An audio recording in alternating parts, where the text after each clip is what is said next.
Assalamualaikum warahmatullahi wabarakatuh. Apa kabar teman-teman semuanya? Semoga kita tetap dalam lindungan Allah Subhanahu wa taala. Baik teman-temanku semuanya, di sini kami akan mengkaji tentang kitab tafsir karya Ibnu Qayyim Al-Jauzi. Biografi Ibnu Qayyim Al-Jauzi. Nama lengkap Ibnu Qayyim yakni Muhammad bin Abi Bakar bin Ayyub bin Sa'ad bin Haris bin Maki Zaiduddin Az-Zuhri Al-Dimashqi Al-Hanbali, akan tetapi terkenal dengan panggilan Ibnu Qayyim Al-Jauzi. Beliau lahir di desa Az-Zahra, Damaskus pada tanggal 7 Safar 691 Hijriah atau 1292 Masehi, dan meninggal pada tanggal 13 Rajab 751 Hijriah atau 1350 Masehi. Ibnu Qayyim hidup selama 60 tahun dan wafat di Damaskus. Ibnu Qayyim Al-Jauzi berasal dari keluarga yang religius serta cinta ilmu. Ia kemudian tumbuh dewasa dan menjadi terkenal sebagai seorang yang sangat alim, penulis produktif, rendah hati, dan taat beribadah. Pendidikan Ibnu Qayyim Al-Jauzi dimulai di bawah bimbingan banyaknya ulama Hanabilah yang terkemuka di madrasah yang dikelola oleh ayahnya sendiri, yakni Abu Bakar bin Ayyub Al-Zuhri, yaitu di Madrasah Al-Jauziyah. Ibnu Qayyim Al-Jauziyah memiliki banyak guru, di antaranya adalah ayahnya sendiri, Abu Bakar bin Ayyub Az-Zuhri, Ibnu Taimiyah, Ahmad bin Abdul Daim Al-Maqdisi, Badr al-Din bin Jam'ah, Al-Hafidz Al-Zahabi, dan lain-lain. Di antara sekian banyak gurunya yang banyak mempengaruhi pandangan keagamaan Ibnu Qayyim adalah Ibnu Taimiyah.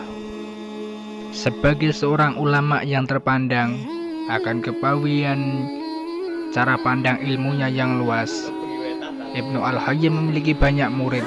Di antara murid-muridnya adalah Al-Hafidz Ibnu Katsir, Ahmad bin Abdul Hadi bin Hudhamah Al-Maqdisi, Muhammad bin Ya'qub bin Muhammad Fairuz Abadi, Burhan bin Al-Qayyim Al-Jauziyah atau putranya sendiri, dan lain-lain. Ibnu Qayyim Al-Jauzi menulis banyak buku, tidak kurang dari 66 buku telah lahir dari kepawiannya dalam ilmu-ilmu keislaman. Secara umum karya-karya tersebut menebarkan spirit pembaharuan guna merespon dan memberikan reaksi terhadap keadaan umat Islam yang berlangsung sepanjang kekuasaan Mamluk. Metode penafsiran Ibnu Al-Qayyim. Beliau tidak menjelaskan secara langsung tentang metode yang diterapkan dalam menafsirkan ayat-ayat Al-Quran dalam berbagai karyanya. Namun, dari berbagai bentuk penafsirannya dapat kita pahami ketika Ibnu Qayyim dalam menafsirkan Al-Quran terlebih dahulu dengan memaparkan sebuah ayat. Kemudian ayat tersebut ditafsirkan dengan penafsiran tahlili. Dengan arti kata, suatu ayat yang pada satu tempat ditafsirkan secara mujmal, maka pada tempat lain ayat tersebut ditafsirkan secara terperinci. Dan jika pada satu tempat ayat tersebut ditafsirkan secara ringkas, maka pada tempat lain akan ditafsirkan secara panjang.